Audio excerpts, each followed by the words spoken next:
Hola, ¿qué tal? ¿Cómo están? Bienvenidos, muchas gracias por estar aquí.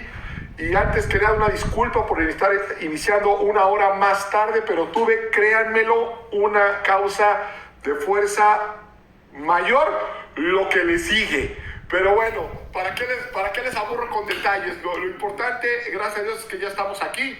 Y estamos aquí para culminar con nuestro curso de pensamiento crítico, ya nuestra última sesión. Siempre me da alegría y también un poco de tristeza cuando estamos ya culminando todo un curso, y hoy con el último caso, ¿no? Vamos a utilizar un ejemplo bíblico de un apóstol para ilustrar la importancia del pensamiento crítico, pasar toda la información que tenemos por pensamiento crítico, entendiendo que nosotros hemos hecho doctrinas de muchas cosas que no están en la Biblia, no aparecen en la Biblia, no están en la Biblia, y nunca nos hemos sido lo suficientemente curiosos para preguntarnos ¿de dónde saqué yo esa información? ¿Quién me dice que fue así? Y si ahondamos un poquito, descubriríamos que mucha de la información que tenemos fue de los padres de la iglesia. Hemos estado estudiando esto a lo largo de todas las lecciones de este curso. ¿Quiénes fueron los padres de la iglesia? Bueno, líderes de los primeros siglos, que son quienes configuraron la iglesia como la conocemos hoy. Ellos crearon las estructuras de la religión cristiana, la liturgia, los símbolos de la fe y la teología. Esto es bien importante que lo entendamos. Mucha gente cree que los cristianos han sido exactamente igual a lo largo de todas las épocas. Eso es una gran mentira, es un gran error. Lo que debemos de tratar de mantener es la doctrina, pero la iglesia se ha configurado de diferentes maneras a lo largo de la historia. Y a lo largo de esa historia, como ese desarrollo se dio precisamente en contextos históricos y geopolíticos bien complejos, afectaron y sesgaron la dirección y la doctrina de la iglesia. La iglesia cristiana de hoy es muy diferente a la iglesia cristiana del primer siglo. La iglesia cristiana del primer siglo ni siquiera tenía la Biblia completamente terminada. Nosotros ya. La iglesia del primer siglo era perseguida. Te mataban si te reunías. A nosotros no. La iglesia del primer siglo no tenía los cantos que nosotros tenemos ahora en la iglesia. ¿Sí? Eran minoría, nosotros somos mayoría. En fin, era una iglesia distinta, pero lo que debemos de preservar es la doctrina. ¿Se está entendiendo? Mucha gente comete ese error. Cree incluso, voy a poner un ejemplo, por ejemplo, que mucha gente desconoce. Los judíos, o sea, si ha habido alguien, a una religión o una identidad que han sido bastante ortodoxos con su fe y que aparentemente la gente piensa que no ha cambiado por los siglos, son los judíos. Y tú puedes pensar que un judío de hoy es igual a un judío de hace 2000 años o de hace 3000, nada más alejado de la realidad. Y te voy a dar unos ejemplos tremendos. Díganme que hay más judío que una kipa. O sea, tú ves a un tipo con kipa y sabes que es judío, ¿sí o no? O sea, tú ves a alguien aquí en nuestra ciudad, como casi entonces del mundo hay comunidades, colonias que son colonias de judíos. Y ahí tú los ves con su sombrero negro, sus rulitos, o los ves con kipá. No hay nada más judío que la kipá. Bueno, nuestro Señor Jesucristo nunca usó kipá. Los 12 nunca usaron kipá. ¿Sabes por qué? Porque no existían, no se usaban. Fue siglos después. Y díganme que hay más judío que la kipá. Bueno, pues Jesús no la conoció.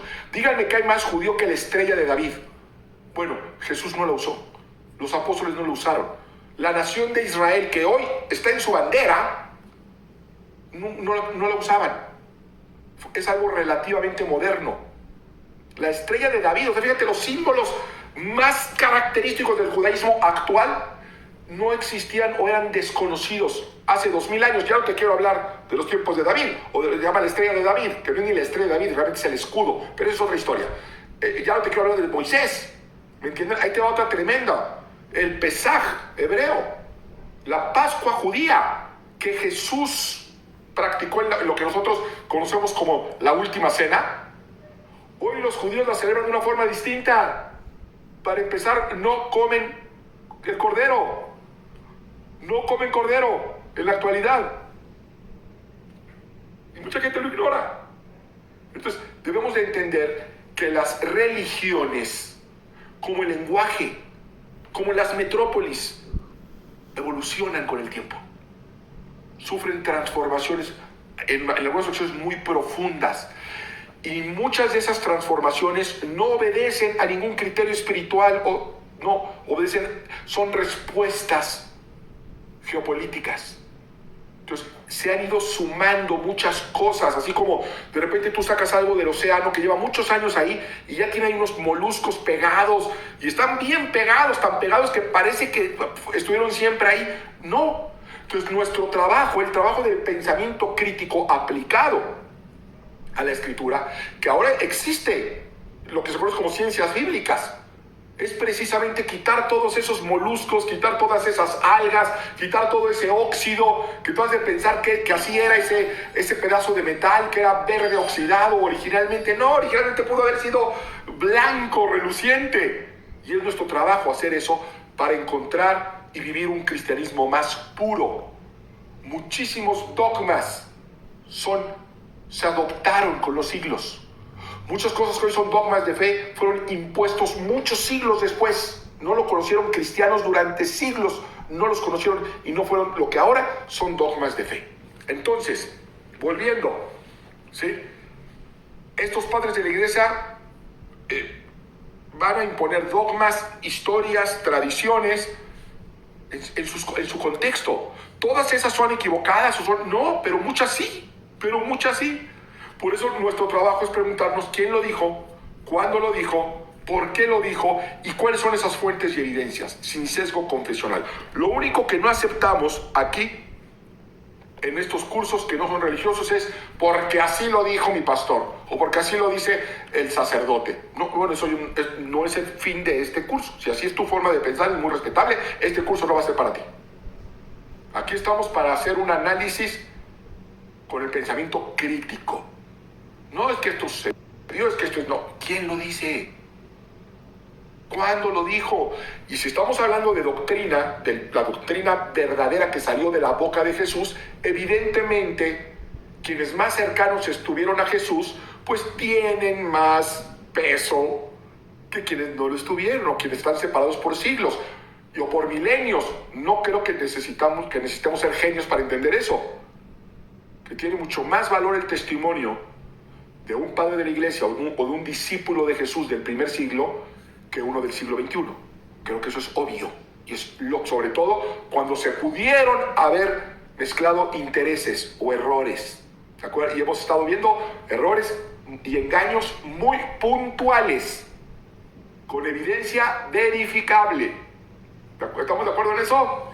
Bueno, hoy vamos a pasar al último de nuestros ejemplos, y tiene que ver con esta imagen bellísima. Si has tenido la oportunidad de viajar al Vaticano, a la Capilla Sixtina, pues ves ese fresco extraordinario, maravilloso, que te deja sin aliento, de Miguel Ángel. Y bueno, están esas partes que son muy, muy conocidas, ¿no? Como la parte en la que Dios está tocando el dedo de Adán, ¿no? Esa parte que es bien conocida. Hay una porción que no es tan repetida, pero que es igualmente hermosa, que es esta que está ahí, que están viendo.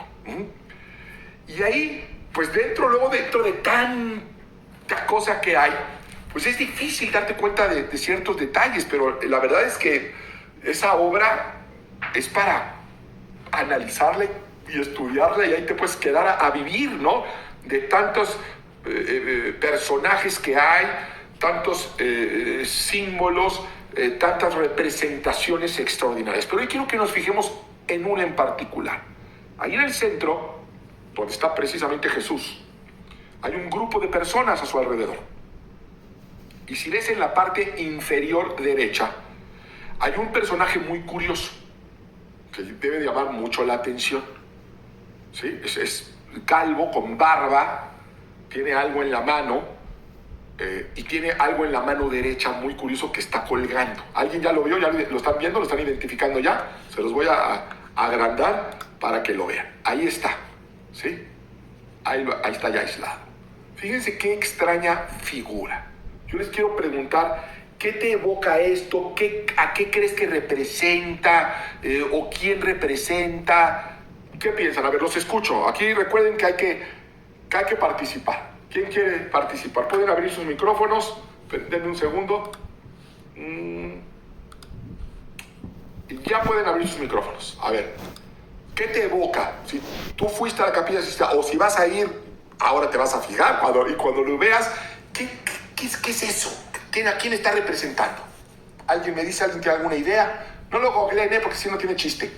Simplemente abran el micrófono y comenten. O no me pongas qué representa, pero ¿qué te impacta a ti? ¿Qué crees tú? Googlear es no aprender, ¿eh? Googlear es aceptar lo que te está arrojando un resultado, que además puede ser equivocado, ¿eh? Así que no. Cuando yo quiera que investiguen, les digo investiguen. Díganme qué piensan de esta figura. ¿Alguien? Hola, buenas noches. Hola. Querido pastor. ¿Qué tal? Creo que esto es, no sé, a mí me evoca quizá aquello que decía de ovejas vestidos, lobos vestidos de piel de oveja, el representar lo que no eres. Claro. No sé si aquí pueda representar en su momento a Judas. Pudiera ser. De hecho, tu observación es muy buena, Luis, porque la mayoría de las personas me dicen lo mismo, concluyen que es Judas. Yo también llegué a pensar en un momento que estaba representando a Judas, o que quizá la representación de alguien que se está despojando de su viejo yo, o algo así, ¿no? De una vieja naturaleza. No sé por qué era la idea que yo tenía. Incluso quizá llegué a considerar que pudiera ser Pablo, ¿sí? Que siempre habló del nuevo hombre, ¿no? Y por alguna razón, no sé si se han dado cuenta, que a Pablo lo representan en muchas ocasiones calvo con barba. Extrañamente, ¿no? Hay diferentes, pero se tiende en muchas ocasiones a representarlo así. ¿Pudiera ser alguien más? ¿Tiene alguna otra cosa que le impacte, que le evoque esta figura que finalmente algo representa? Pues a mí igual me dio esa sensación de como quitarte una máscara, tu disfraz, no sé cómo. Algo así común, pues exactamente. Bueno, la verdad de las cosas es que aunque eso es lo que a la gran mayoría de todos nosotros nos parece que es, no tiene nada que ver. Quien está representando esa imagen es a Bernabé. Bernabé, uno de los apóstoles de Jesús. Y tú dirás, ¿y qué carambas tiene que ver que tenga ahí un señor colgando? Es que Bernabé murió despellejado.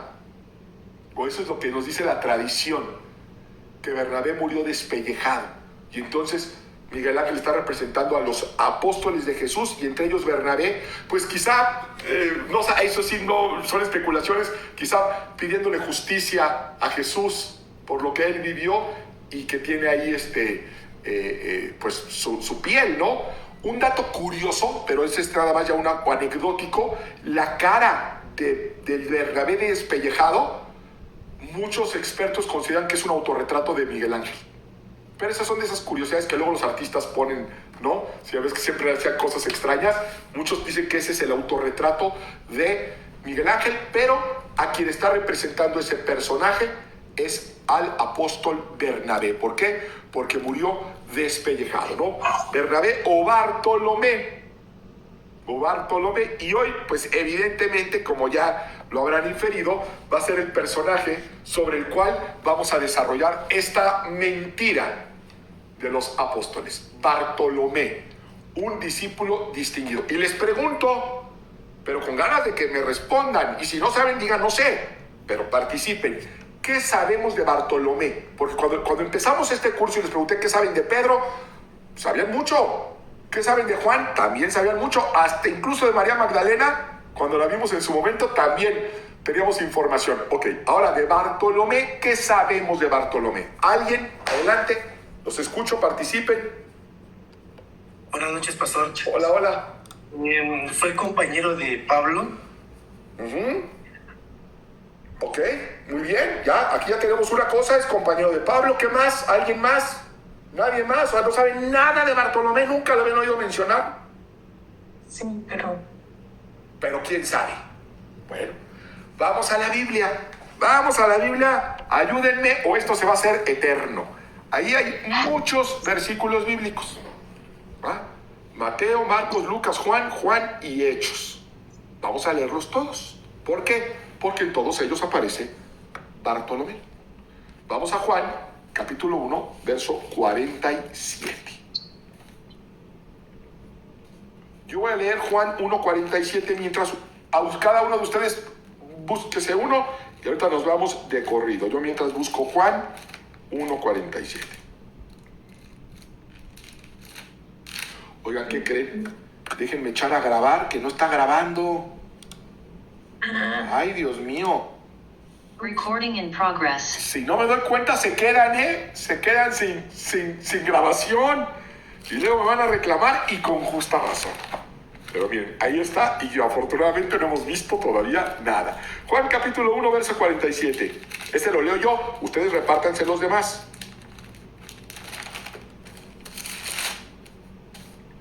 Fíjense lo que dice Juan 1:47.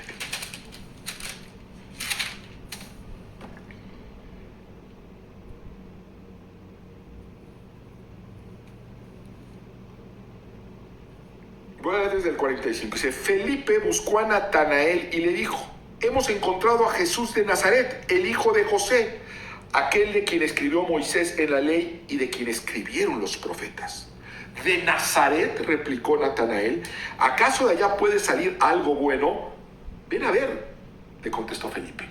Conocemos, quizá no tenías muy presente el nombre de Natanael, pero ese episodio quizás sí, esa expresión de que alguien dijo de Nazaret puede salir algo bueno. Bueno, pues fue Natanael. Tú te estarás diciendo, quizá te estás preguntando, oiga pastor, pero estamos hablando de Bartolomé, no de Natanael. No, son el mismo. Son el mismo y vamos a usar el pensamiento crítico para ver de dónde estamos sacando esa idea. Vamos ahora sí a nuestros demás textos. ¿Quién me ayuda con Mateo 10:3?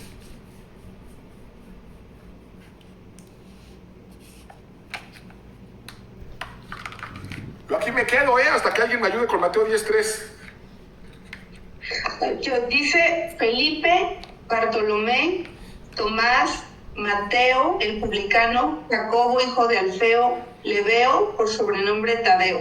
Perfecto. Si se fijan, y si continúa, está dando el nombre de los 12. ¿De acuerdo? En Mateo 10:3 hay varias ocasiones en la Biblia donde se mencionan a los discípulos. Ahí no aparece Bartolomé, pero sí aparece Natanael, ¿sí? O al revés, van a verlo. Vamos a Marcos 3:18. Yo. Por favor. Andrés, Felipe, Bartolomé, Mateo, Tomás, Jacobo, hijo de Alfeo, Tadeo, Simón el cananista y Judas Iscariote, el que le entregó, y vinieron a casa. Muy bien, perfecto. Ahí se menciona a Bartolomé. Lucas 6:14, por favor. Sí, pastor. A Simón, a quien también llamó Pedro, Andrés su hermano, Jacobo y Juan, Felipe y Bartolomé. Muy bien, ahí vuelve a aparecer Bartolomé. Juan 1:43. Al día siguiente Jesús decidió salir hacia Galilea y se encontró con Felipe y lo llamó. Y ahí es el episodio que acabo de leer en el 1:47, donde llama a Felipe y Felipe va con Bartolomé y le dice ven y ve y se convierte en discípulo de Jesús. ¿De acuerdo? Juan 21:2. Sí, pastor. Estaban juntos Simón Pedro, Tomás llamado el Dídimo, Natanael, el de Caná de Galilea, los hijos de Zebedeo y otros dos de sus discípulos. Nuevamente aquí ya mencionan a Natanael. Nuevamente, ahora Hechos 1:13, por favor, por último. Okay. Y entrados subieron al aposento alto, donde moraban Pedro y Jacobo, Juan, Andrés, Felipe, Tomás, Bartolomé, Mateo, Jacobo, hijo de Alfeo, Simón el celote y Judas, hermano de Jacobo. Perfecto. Entonces sabemos que Bartolomé y Natanael son la misma persona porque las nombran de manera indistinta. Y como sabemos que únicamente hubo 12, y entre los 12 a veces mencionan a un Bartolomé, y entre esos mismos 12 mencionan a un Natanael, luego entonces es la misma persona. ¿Estamos de acuerdo? Ahora, hay algo interesante en esto. Sabemos que los nombres no era como ahora que nuestros papás nos pusieron nombres más porque les gustaba el nombre. ¿Ah? pero no fue siempre así.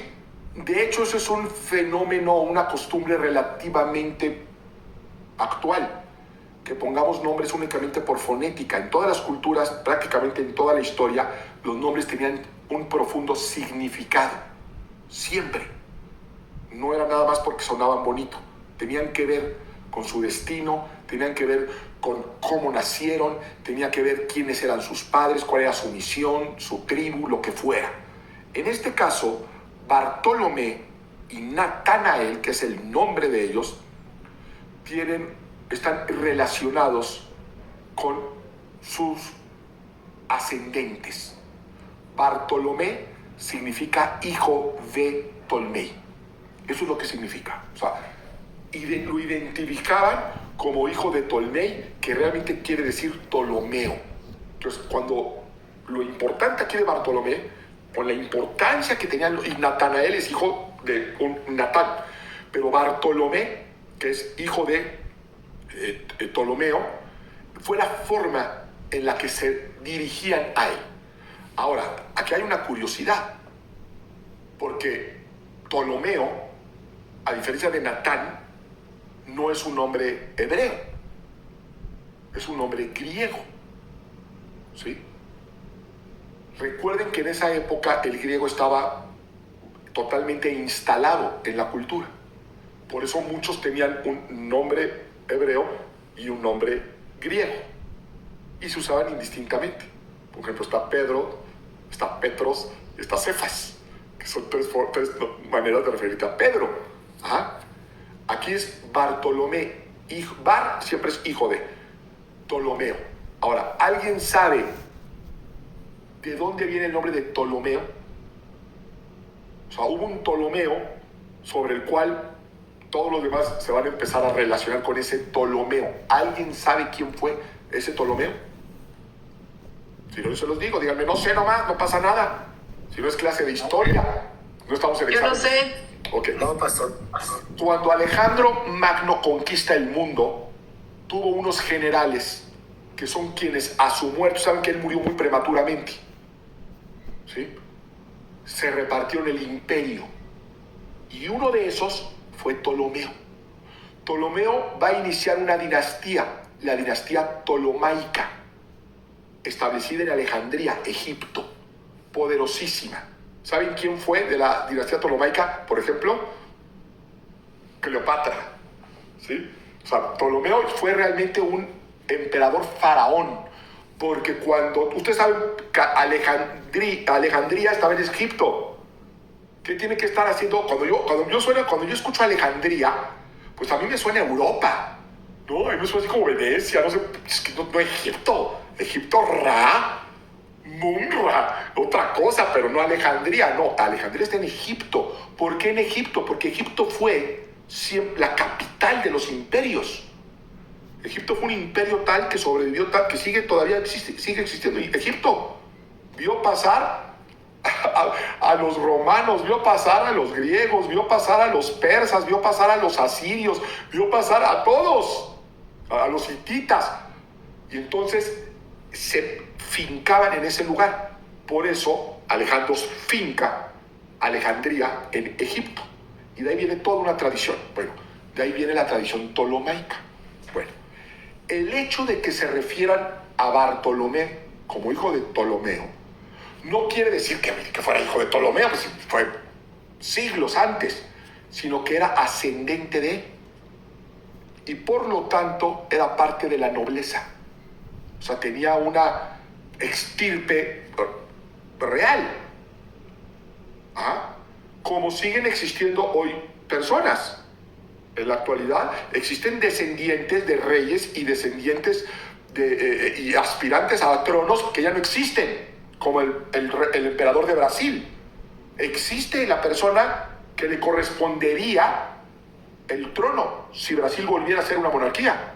Pero bueno, ahora lustra zapatos, literalmente. ¿Ah? Hablando de España, donde todavía hay monarquía, no me quiero meter mucho en temas políticos, pero el rey actual no es el quien le correspondía directamente, sino eran los Borbón. pero hubo una cuestión ahí política con Franco y finalmente los destituyen y luego llegan los primos y son realmente los que se han instalado, que son Juan Carlos y ahora Felipe. Pero sus primos, que ya murió por cierto, muy jovencito, muy trágicamente, y el papá también murió trágicamente, eran los sucesores legítimos del trono de España y de Francia, además. Ajá.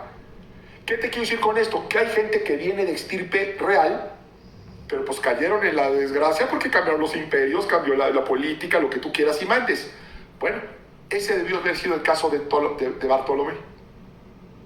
Ese era el caso de Bartolomé. Y que además, ¿saben quién estaba también en ese caso? Muy claramente, José, el padre de Jesús. Era descendiente del rey David. Y lo dice la Escritura. Es como el descendiente del rey David, era carpintero.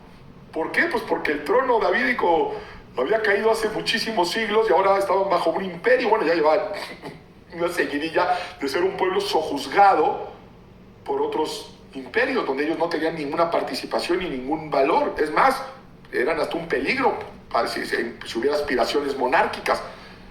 Por eso normalmente los exterminaban.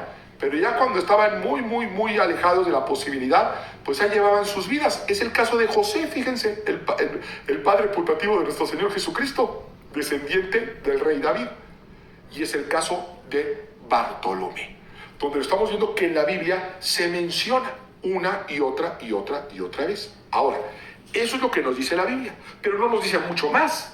No nos dice mucho más, simplemente nos dice que lo llevan con él y que dice, de Nazaret puede salir algo bueno. O sea que como que sí tenía ínfulas de grandeza, pero finalmente es un comentario que lo podría haber hecho cualquiera.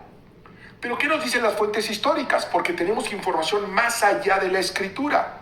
Bueno, Eusebio de Cesarea va a hablar de él, ¿sí?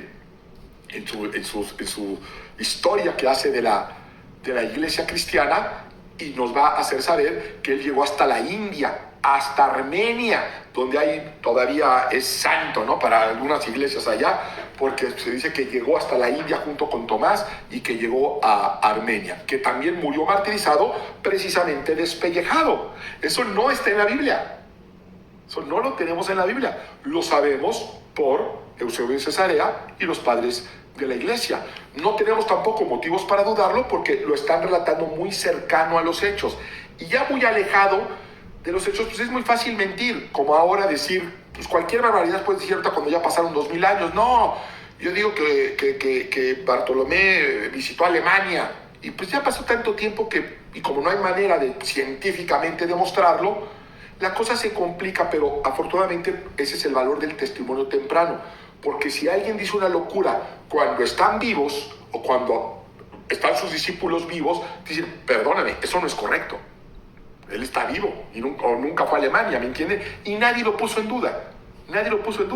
Entonces no tenemos tampoco elementos para dudarlo. Ni que fue a India, ni que fue a Armenia, ni que murió marchado, ni que era parte de la nobleza. Porque lo que tenemos es el nombre, Bartolomé. Que además tendrían que ser nombres muy importantes para conservarlos, ¿sí? Número uno, siendo judíos. Y número dos, pues cuando ya no tiene ninguna importancia realmente, no puedes aspirar al trono como para andar asumiendo una identidad que no es tuya.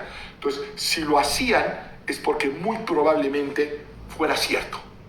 Entonces, Bartolomé era muy probablemente descendiente de la línea ptolomaica.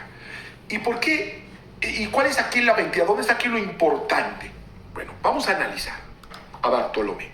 Estamos viendo que muy probablemente tenía una ascendencia noble. ¿Y esta ascendencia qué nos arroja?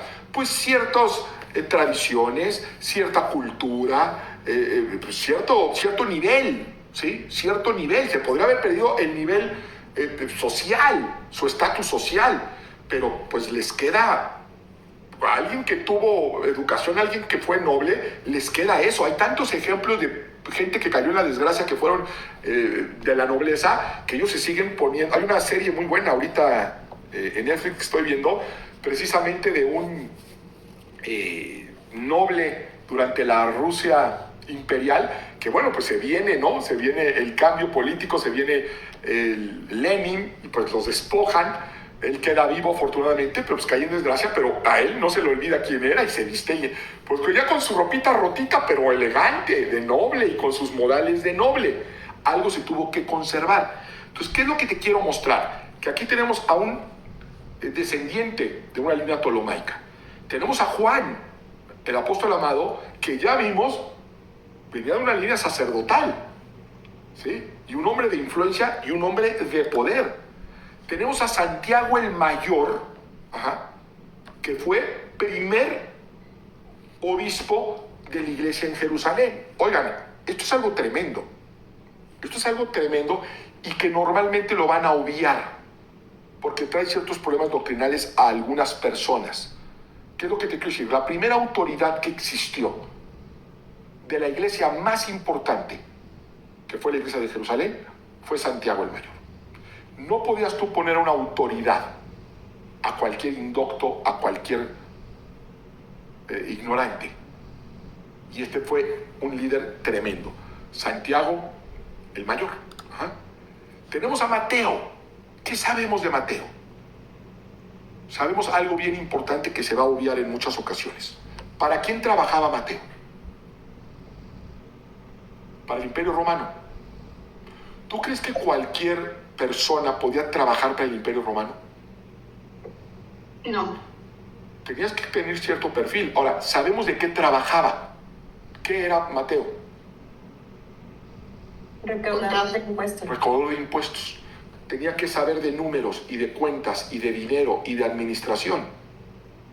Y no podía ser cualquier tonto, porque ahí te costaba la vida. Cometer un error trabajando para el Imperio Romano te costaba literalmente la vida. Así que tenías que ser muy ágil para poder manejar cuentas, que no se te vayan, entregarle cuentas al Imperio Romano y que el Imperio Romano estuviera contento con tu desempeño. Ese era el caso de Mateo, que era además un hombre riquísimo, precisamente por ser recaudador de impuestos para el Imperio Romano. Los judíos los odiaban, porque eran unos traidores a la patria, eran traidores a Dios, por servir al Imperio Romano. ¿A cambio de qué los servían? A cambio de riquezas, se volvían muy ricos, ¿sí? Pero los romanos no iban a agarrar a cualquiera que si quisiera ser rico, porque ¿quién quiere ser rico? No, todos queremos ser ricos, pero no tiene esa capacidad para que te emplee el Imperio Romano. Mateo la tuvo. Esa es la razón, no sé si se han dado cuenta, que en la serie de Chosen ponen a Mateo como si fuera medio autista, pero ese tipo de autista que es como genio, que maneja los números y las cuentas y es medio obsesivo. ¿De dónde sacan eso? ¿De dónde saca eso el escritor de The Chosen, de Dallas Jenkins? Evidentemente no viene en la Biblia, pero no es una idea totalmente descabellada, ¿eh? O sea, está basada en el perfil de alguien que tuvo que haber sido muy bueno con los números. Y para ser muy bueno con los números, con impuestos, con deducciones, con porcentajes, es porque eres un hombre educado. Un hombre con educación y un hombre brillante. Ese es el caso de Mateo. A Dallas Jenkins se le ocurrió, porque es una ocurrencia, que tenía cierto grado de autismo. Pero, aunque es una ocurrencia, lo que no es una ocurrencia es que era un hombre brillante. Cuentas por cobrar, deuda, todo lo que implica una contabilidad para un imperio. ¿Se dan cuenta? Entonces, ese era Mateo, ese es el perfil de Mateo. Vamos a hablar de Pablo. Pablo sí conocemos muy bien su perfil porque está claramente tipificado en la Escritura. Era un hombre increíblemente educado. Fue educado a los pies de Gamaliel. Él se crió en el Harvard de su época, siempre lo digo. Era políglota, sabía de filosofía, teología, respetadísimo, muy bien acomodado socialmente, muy educado. ¿Me entienden? ¿Qué es lo que les quiero mostrar? ¿A dónde es a donde quiero llegar con esto? Pues volvamos al cuadro. Bartolomé, Juan, Santiago el Mayor, Mateo y Pablo. ¿De dónde sacamos entonces la idea de que los apóstoles de Jesús era puro ignorante, pescador, inculto, que no sabía ni leer ni escribir? Porque esa es la mentira que nos han dicho. ¿Se dan cuenta? Esa es la mentira que nos han dicho. Sí es cierto que Pedro era pescador, es verdad. Sí es cierto que otros eran del buró, sí es cierto, pero no todos. Bartolomé no, Juan no, Santiago no, Mateo no, Pablo no, y habrá otros que no sabemos, como Judas, como Simón el Celote, y otros que no. De hecho, son pocos los que sí sabemos que eran indoctos. Que de hecho es lo que les llama la atención y que por eso dice en la Biblia, pues que nuestros son los indoctos una vez que está Pedro, por cierto, con Juan. Ya sabemos que a Juan no se podían estar refiriendo, se estaban refiriendo a Pedro. ¿De dónde habla así con estas palabras si es un indocto? Sí, puede ser que Pedro sí, pero Bartolomé no, Juan tampoco, Santiago el mayor tampoco, Mateo tampoco, Pablo tampoco. De hecho eran todo lo contrario. Personas muy educadas, personas muy preparadas. Y te voy a decir a qué nivel, que mucha gente ignora. Vamos a leer Hechos 4:13 y Mateo 5:3, por favor. Ayúdenme, por favor, con esos dos nada más. Esos dos, por favor. Hechos 4:13 y Mateo 5:3. Hechos 4:3. 13. Entonces, viendo el denuedo de Pedro y de Juan, y sabiendo que eran hombres sin letras y del vulgo, se maravillaban y les reconocían que habían estado con Jesús. Ahí es esa parte donde parece que contradice, que viendo a Pedro y a Juan, que eran hombres del vulgo, se sorprendían, pero ¿de dónde saben estos tanto? Sí, reconocían que habían estado con Jesús, pero eso no explicaba su conocimiento. Claro que van a ser tocados por el Espíritu Santo, y eso pues, los va a llevar a un nivel de teología que pues, por supuesto no tenían y que rebasa a todos. Pero ya sabemos que en ese caso Juan no encajaba en eso, fue una forma de expresarse. Vamos ahora a Mateo 5:3, por favor. Y pastor, bienaventurados los pobres en espíritu, porque de ellos es el reino de los cielos. ¿Por qué menciono Mateo 5:3? Porque se menciona a los pobres en espíritu, porque ellos son del reino de los cielos. Y la mentira que yo quiero desbancar hoy a la luz de la palabra de Dios y a la luz de la evidencia escritural y de la evidencia histórica y de la documentación temprana es que no es cierto que los discípulos de Jesús eran ignorantes y del vulgo y miserables. Quizá algunos lo eran, pero todos no. Y cuando Jesús dijo, bienaventurados los pobres, dijo los pobres en espíritu, no necesariamente los pobres económicamente. Y es que hay toda una doctrina de una humildad en el que parece ser, o nos han querido hacer creer, y ahorita van a ver por qué, entre más pobre y entre más ignorante eres, más espiritual eres. Y eso no es cierto. No estoy diciendo que alguien que no sea de un estrato social humilde, de ninguna manera, no vayan a malinterpretar. Lo que quiero decirte es que hubo intereses muy claros en querer hacernos creer como iglesia cristiana que ser pobre e ignorante era bueno, que había virtud en ello. No hay ninguna virtud en ello. No hay ninguna virtud. ¿Sí? No es pecado, pero no es virtuoso tampoco. ¿Sí me estoy explicando? Entonces, ¿a quién le puede interesar convertir una virtud la pobreza y la ignorancia? Pues a quienes quieren tener el poder y quieren tener la riqueza. Precisamente cuando es una doctrina escritural que por falta de conocimiento perece el pueblo de Dios. Cuando una y otra vez se nos ve encomiar a hacer las cosas con excelencia, a prepararnos lo mejor. Pedro va a decir, prepárense lo mejor que puedan para presentar defensa. Eso es lo que dice la escritura. Entonces, tú mira, mira, los dos eran ignorantes.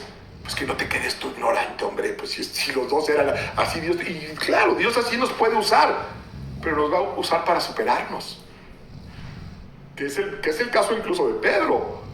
Pedro efectivamente era un pescador y era del pueblo, pero termina dando unas clases de teología que le dan vueltas, le terminan al sumo sacerdote dándole vueltas la cabeza. ¿Se dan cuenta? Entonces, el que nosotros nos hagamos de esa estructura mental nos va a hacer ver virtud en la pobreza y ver virtud en la ignorancia. Y no hay virtud en ello. No es pecado. Bueno, la ignorancia sí. La pobreza no es pecado. Bueno, pues oye, perdí todo, pues un negocio no funcionó. No quiero que me vayan a malinterpretar, pero es un tema que le ha hecho mucho daño a la iglesia. Hay dos doctrinas que han sido un cáncer para el cristianismo. Una, la doctrina de la prosperidad. ¿Qué es la doctrina? Pues que tienes que ser rico. Si no eres rico, que Dios nomás te bendice con cosas materiales. Es la doctrina de la prosperidad. Y tú cállate con tu lana, ¿sí?, para que Dios te bendiga económicamente. Esa doctrina maligna solamente ha traído dolor y desencanto a tantas personas que se han alejado de Dios por esos líderes voraces y llenos de avaricia, que lo único que les ha interesado es el dinero. Entonces, eso es terrible. la de la prosperidad. Pero otra igual de terrible es la del sufrimiento, la doctrina del sufrimiento. Mira, tú sufres, entre más sufras, entre más pobre y entre más humilde seas, más espiritual eres. No es cierto. No es cierto. No es verdad. Y fíjate qué es lo que seguramente nunca te han enseñado. Voy a citar Hechos 17:28. Voy a citar 1 Corintios 15:33. Y voy a citar Tito 1:12. Son porciones de la Escritura que todos conocemos. La primera, en Él vivimos y nos movemos y somos. Linaje suyo somos.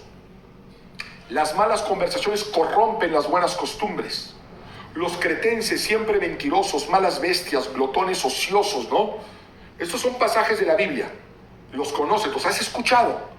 Lo que nunca te han dicho es que en Él vivimos y nos movemos y somos, que va a citar el apóstol Pablo, es una expresión de Epiménides de Cnosos, de Creta, un filósofo y poeta del siglo VI antes de Cristo. O sea, el apóstol está citando a un filósofo, ¿sí? Linaje suyo somos son palabras de Arato de Cilicia, registrados en su obra titulada Fenómenos. Las malas conversaciones corrompen las buenas costumbres. Es un dicho que llegó a convertirse en un refrán popular del poeta ateniense Menandro, del 343 a.C. Los cretenses, siempre mentirosos, malas bestias, glotones, ociosos, es también una cita de Epiménides de Creta. ¿Qué te estoy diciendo con esto? El apóstol Pablo citaban filósofos griegos para traer claridad al punto, ¿me entienden? Porque, ¿a qué voy con esto? Que hoy en día hay quien te dice, oye, voy a leer filosofía. No, eso es el diablo. Un cristiano no puede leer filosofía. Oiga, pero yo quiero estudiar arquitectura. No, eso es del demonio. Usted no estudie nada. Usted si acaso va a estudiar, métase al seminario. Porque todo es del diablo. Y estos no eran autores cristianos, ¿eh? Y sin embargo el apóstol Pablo los citó. Los citaba.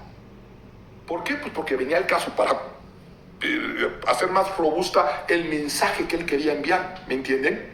¿Por qué? Porque entre más cultura tengas, mejor vas a articular. Claro, el Espíritu Santo nos hace hablar y todo eso está bien, yo no digo que no se confundan, pero lo que es una idea totalmente equivocada y mentirosa es, no, tú mira, vas a predicar, no hombre, ni te prepares, tú pide al Espíritu Santo y Él te va a dar en ese momento. Sí, cuando haya necesidad el Espíritu Santo lo va a hacer.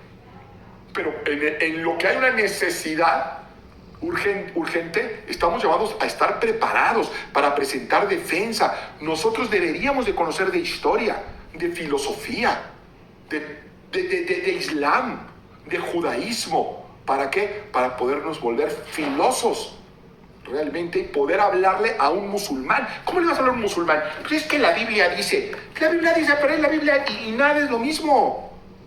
¿Cómo no puedes hablar así? ¿Cómo le vas a hablar a un ateo? No, es que Dios Todopoderoso lo dice en su palabra. Pues yo ni creo que haya Dios. Entonces, ¿por qué crees que Dios no existe para el universo? Entonces, aprende también argumentos científicos. ¿Qué dice realmente la ciencia al respecto? ¿Para qué? Para poder volver más robusta nuestra defensa a la fe y para afirmar nuestra propia fe. Vamos a la Escritura. Hágame el favor alguien de leer 1 de Pedro 3:15, alguien más Salmo 33:3 y por último Oseas 4:6. Quien guste, por favor. Uno lo dijo el profeta Oseas, otro lo dijo el apóstol Pedro y otro lo dijo el rey David. Vamos a ver, y todos ellos inspirados por el Espíritu Santo. Sí, pastor. Primera de Pedro 3:15. Adelante. Que nos santifique a Dios, al Señor, en vuestros corazones y estad siempre preparados para presentar defensa con mansedumbre y reverencia ante todo el que os demande razón de la esperanza que hay en vosotros. Fíjense, estad siempre preparados, ¿sí? Y todavía añade con mansedumbre y templanza, ¿sí? Pero preparados. ¿Para qué? Para presentar defensa de la fe que profesamos. Nosotros somos llamados por Dios a prepararnos, a estudiar, a nutrir el intelecto. ¿Para qué? para estar preparados para presentar defensa de por qué creemos en lo que creemos. Porque esto creo que ya lo he dicho antes, seguramente lo dije al inicio de este curso. Si tú eres cristiano porque tus papás eran cristianos, qué pobre cristianismo vives. Porque lo único que estás evidenciando es que la única razón por la cual no eres islámico es porque tus papás no eran islámicos. O peor aún, si tus papás se convierten y se vuelven hinduistas, tú también vas a ir. No, yo no soy cristiano por eso. Soy cristiano porque no hay nada más razonable, nada más inteligente, nada más coherente que ser cristiano. Nada más. Yo he dedicado muchos años de mi vida a investigar en muchas disciplinas. Teología, arqueología, ciencia. Y sigo. ¿Y qué creen? Entre más aprendo y entre más aprendo, más me convenzo. Más y más claro es dónde está la verdad, que es Cristo. Muy bien. El siguiente versículo, por favor.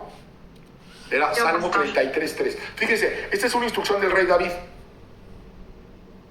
Adelante. Ok. Cantadle cántico nuevo, hacedlo bien, tañendo con júbilo. Fíjate, el rey David, entre muchas gracias que tuvo, es que era músico. Y era muy buen músico. Además era muy buen músico. Saben que todos los salmos son canciones, ¿verdad? Que él hizo. Son canciones que hizo para Dios. Bueno, fíjate la instrucción que da. Vuelvan a leer, por favor. Hoy Sí. le cambié. Y les voy a pedir un favor. Alguien más, búsqueme ese mismo texto, Salmo 33:3, en otra versión, que lo diga un poco diferente, para que vean qué increíble lo que dice ahí David. Otra vez, por favor. Cantadle cántico nuevo, hacedlo bien, tañendo con júbilo. Dice, canten cántico nuevo, es decir, compongan. Digo, está bien cantar canciones que te enseñaron, pero compón, o sea, un poco más para arriba. Canten cosas nuevas, no podemos estar cantando siempre cánticos del siglo XIV, del siglo XV, por favor. Digo, no que estén mal, hay los hermosos, a mí me encantan los himnos, pero también sigue para adelante, crece, compón. Pero no solamente dice eso, canten cántico nuevo, dice, hacedlo como. Hacerlo bien. Hacedlo con júbilo. Hacedlo bien. Y a veces tañendo es como cuando la guitarra la haces así, eso está tañendo, ¿no? Rascándola las cuerdas, rasgando el instrumento, con júbilo. Dice, pero hazlo bien. Hazlo bien. ¿Alguien que lo tiene en otra versión? Sí, pastor, cántele una canción nueva. Toquen con destreza. Toquen con destreza. Goces de alegría. Goce, pero toquen con destreza. Toquen con maestría. ¿Eso cómo se adquiere? ¿Orando? Ay, Señor, dame, por favor. ¿Cómo se adquiere? ¿Cómo se adquiere la destreza? ¿Cómo se adquiere ser hábil en tus practicándole. Es un llamado del rey David a la excelencia. Dice, hazlo bien. Y no es una idea del rey David, es una idea de Dios, donde dice que hagamos las cosas como para Dios y no para los hombres. Sí, conocemos ese versículo, ¿verdad? Que dice, hagan todo como para Dios y no para los hombres. ¿Sabes qué está diciendo Dios? Quiero que sean excelentes. Sean excelentes en lo que hacen. No me importa qué hagas, pero hazlo bien. No importa que nadie te vea, Dios te ve. Hazlo bien, hazlo con excelencia.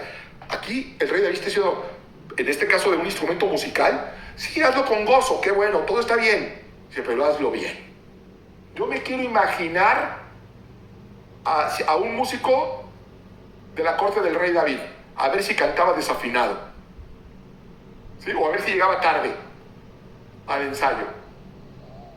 ¿Cómo le iría con eso? Entendiendo el carácter de David, el corazón de David hacia la excelencia, lo que hizo por Dios, por su celo. Imagínatelo de director del coro, ¿sí?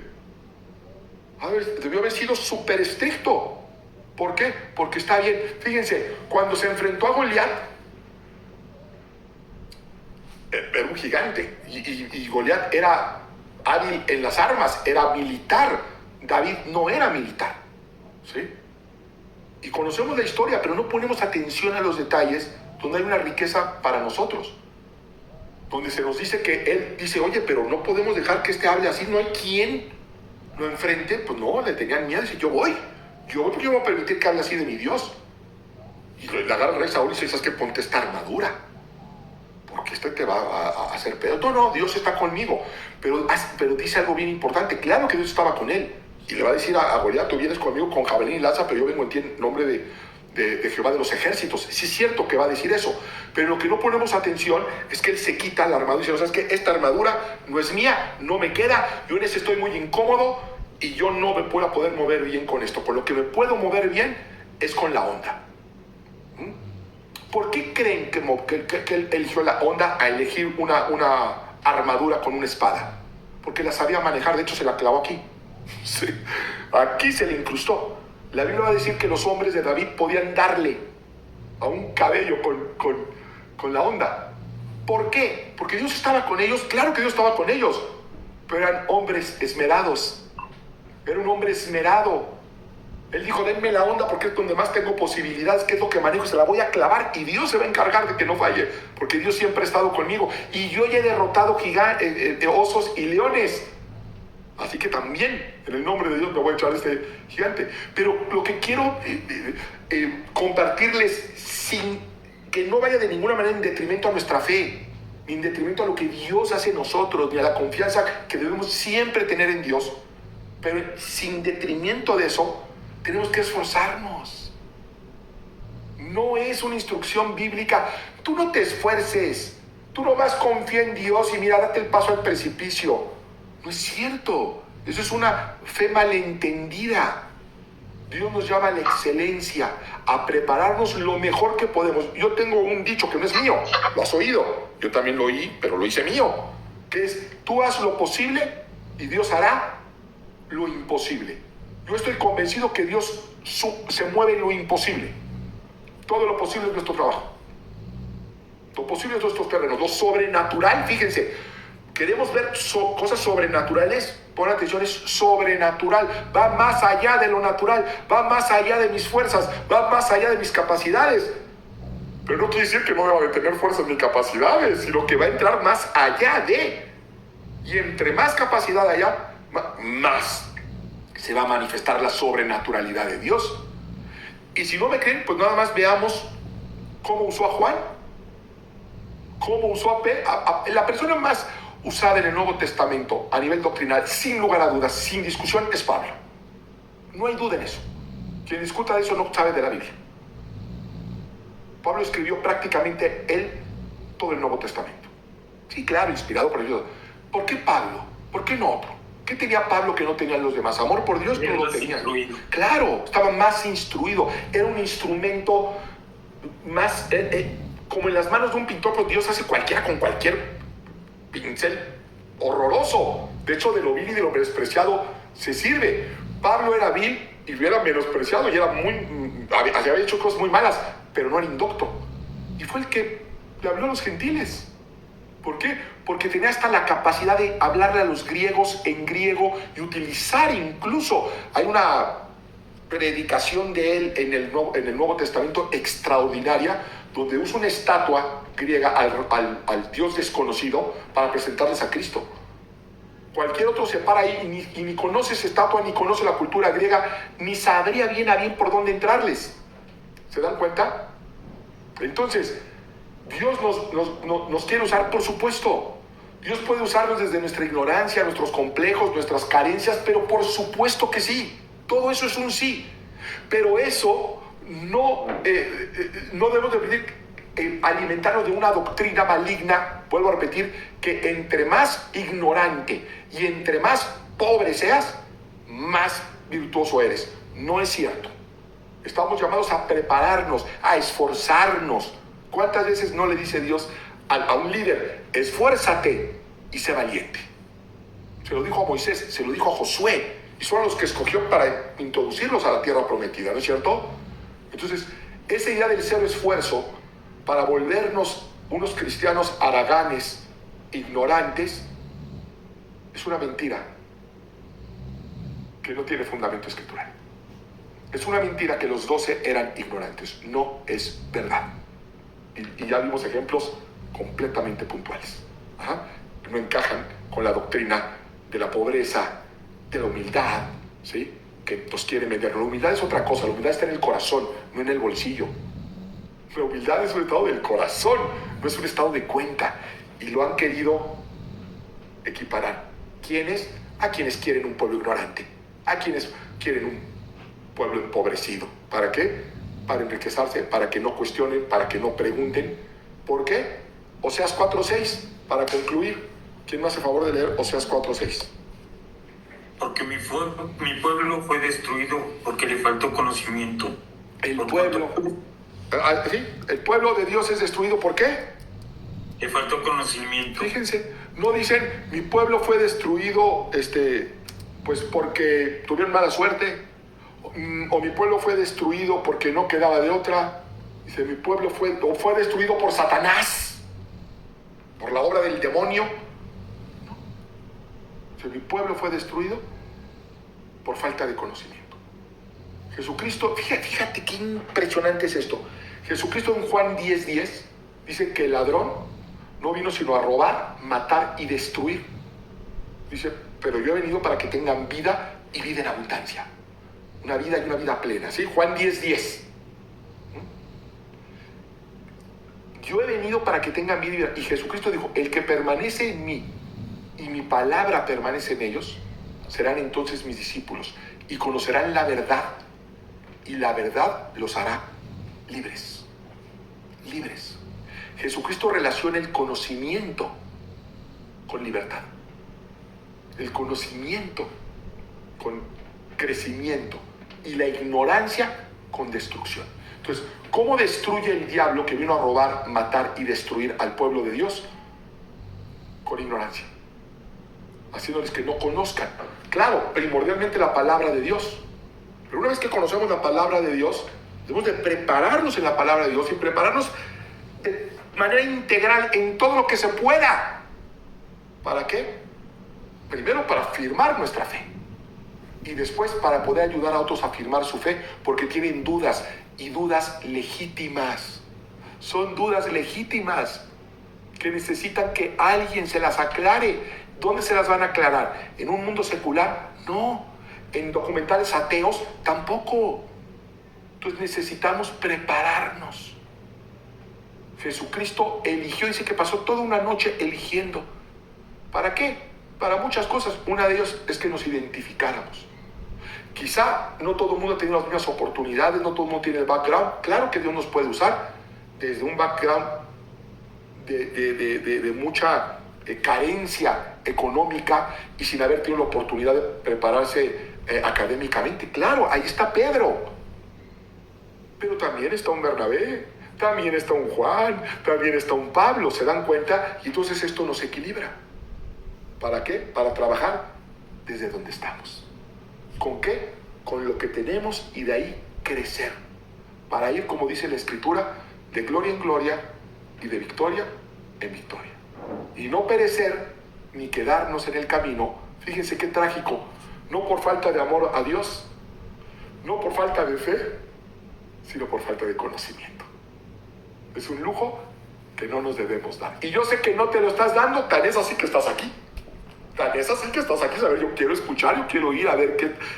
Y como dice la Escritura, tomemos lo bueno y desechemos lo malo. No todo el libro va a traer una buena enseñanza, ¿sí? Pero todo el libro te va a enseñar algo, incluso hasta que no está bien. Esto está muy marciano, está muy fumado, esto no. Pero yo nunca he conocido a nadie que se haya muerto por leer un libro. A nadie. Ni a nadie que por leer mucho vaya para atrás. Tampoco. Menos nosotros como cristianos, que tenemos el Espíritu Santo y nos permite discernir. Porque les digo, hay toda una teología. Una vez que ya lo ves, te das cuenta que hay una teología para volvernos ignorantes y tenerle miedo al conocimiento. No, pero es que la palabra dice que la mucha palabra mata, pero el Espíritu vivifica. Sí, es cierto, sí dice eso la Biblia. Sí, la Biblia sí dice, mucha palabra mata, pero el Espíritu vivifica. Sí, dice eso. Y también dice que los 12 eran muy humildes y no sabían ni leer ni escribir. Entonces te das cuenta que hay toda una teología que no es bíblica. Sí hubo gente humilde, sí hubo gente pobre, pero no fueran todos. De hecho, ni siquiera fueron la mayoría. Y eso no lo sabíamos. Es un paradigma que tenemos que romper. ¿De acuerdo? Bueno, con esto llegamos al final de la sesión. Detenemos la grabación y pasamos a nuestro tiempo de preguntas y respuestas. Ya se la conocen, van a tener la grabación durante los próximos 7 días para consultarla en las veces que quieran en la nube. Y una vez que ya te doy la palabra, por favor, expresa tus dudas que hayas apuntado, pero por favor que sean del curso. Ya no voy a regresar a ti porque puede quedar la oportunidad a todos los demás. Luis, por favor, adelante. Gracias. La verdad es que dicen que antes dejaban el mejor vino para el final, ya que aplica perfecto. Me quedé... Las sesiones anteriores me sentí muy cómodo, me sentí hasta que todo iba fluyendo. Y ahorita más que eso fue como un golpe a la cabeza. Esa es la idea. Es como, ¿qué estás haciendo? O sea, sí, qué bueno que estás leyendo tu Biblia, qué bueno que estás orando, qué padre todo esto, pero ¿qué hay alrededor de eso? O sea, ¿cómo lo estás complementando? Sin lugar a dudas, el material que usted nos está proveyendo es impresionante, está consentido, y cómo se formó la Biblia, que es mi asignatura pendiente y todo eso, es un material que de verdad no tiene valor porque no es muy fácil de conseguir ni de encontrar. Y no está disponible, la verdad. Y qué raro, ¿verdad? ¿No te has preguntado qué extraño?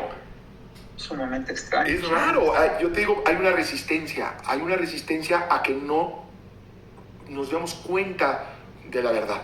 Y vivimos incluso ya como cristianos, e incluso haciendo lo correcto, asistiendo a la iglesia, leyendo nuestra Biblia, pero estamos anestesiados. Cuando el diablo no nos puede impedir leer la Biblia, no nos puede impedir asistir a la iglesia, porque vaya que lo intentó, yo te aseguro que lo intentó, pero una vez que ya no pudo, porque no puede, nos va a tratar de mantener anestesiados, ¿sí? Y por eso Jesucristo dijo, van a conocer la verdad, y con la verdad, ¡pum!, se viene la libertad y se viene un poder transformador. Por eso este cristianismo, y a mí me emociona, por una parte me da tristeza, pero por otra me emociona. ¿Qué parte me da tristeza? Que estamos viviendo la época que no hay mejor época para ser cristiano en la historia. Nos quejamos mucho de que se burlan de nosotros, sí, pero hace 2000 años los mataban, hace 2000 años te mataban, ¿sí? Hace 600, si te encontraban una Biblia, y más, hay lugares donde ahorita te matan todavía, ciertos países si tienes una Biblia. Nosotros estamos a todo dar, nos podemos reunir, tenemos canales, tenemos música, la Biblia la tenemos en la mano literalmente, y multiversiones. Y sin embargo somos la iglesia cristiana menos influyente en la cultura de la historia. No estamos impactando la cultura. Es más, te puedo decir que es al revés. La cultura es la que se está entrando a la iglesia. Ahora nuestros jóvenes se están pareciendo al mundo, cuando hubo una iglesia que transformó al mundo. Esa es la parte que me pone triste. La parte que me pone contenta es que tenemos promesa de un avivamiento antes de que Cristo venga. Y si Cristo viene pronto, puede ser que nosotros estemos dentro de esa iglesia que va a crear una transformación en los últimos días. Y vamos a ver crecer el evangelio en las universidades, en el trabajo, en la política, como nunca antes. Y yo creo que lo vamos a alcanzar a ver. De hecho, ya no quiero ir más allá, pero estoy incluso percibiendo un avivamiento a nivel mundial por la palabra de Dios. Y eso me emociona. Bueno, preparémonos para todas esas personas que tienen necesidad de Dios y no encuentran respuestas. Dios está contando con nosotros.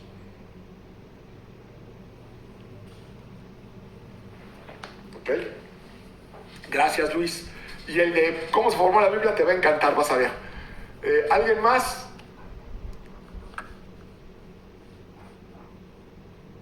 ¿Nadie?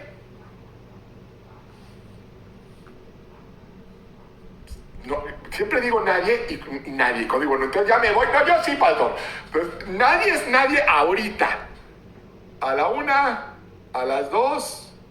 No es de la clase, pastor. Buenas noches, Miley. Bueno, échamela. Como no ha habido muchas preguntas, voy a contestar, aunque no sean de la clase en esta ocasión. Es técnico. Lo que pasa que la sesión pasada, según yo, no mandaron la grabación. No se grabó. Ah.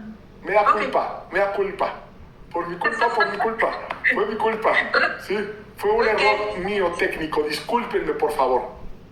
A ver si hace un podcast de un resumen de 10 minutos Lo hago. de la clase pasada. Sí, lo hago. ¿Sí? No, y por poco se nos va ahorita también. Por poco se me sí, iba pero ahorita. no le avisé. Pero no. Entonces ahí quedó. Se las debo, pero sí haré un resumen, porque además fue la clase de María Magdalena que causa, pues sí, hay datos bien interesantes que nos van a ayudar a correlacionar la arqueología, ¿sí? Como evidencia con lo que pues, nos pueden estar enseñando y que está mal, como fue el caso, ¿no? Súper. Y muchas gracias. No, ¿de qué? Abre muchos, explota, como dice por ahí, tanta información, pero es irlo bajando poco Sí, a poco poco para a poco. también nosotros poderlo transmitir, porque sí es, ahora sí que como dice, ¿no? Este poder conlleva una gran responsabilidad. Y el conocimiento Sí, es de saber poder. la No hay palabra. nada más poderoso que una iglesia con conocimiento. Justo. Muchas gracias, No hay pastor. de qué.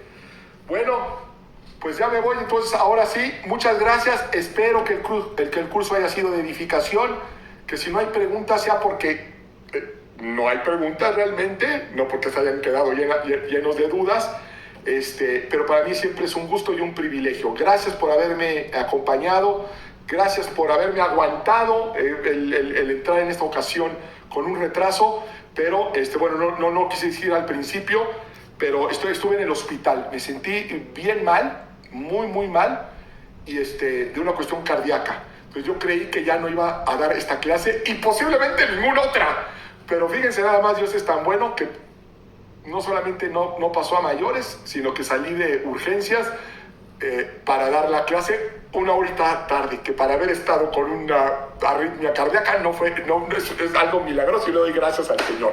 Entonces quería que supieran, para que no se queden con la idea de que se estaba comiendo unas hamburguesas y se le olvidó o en el tráfico.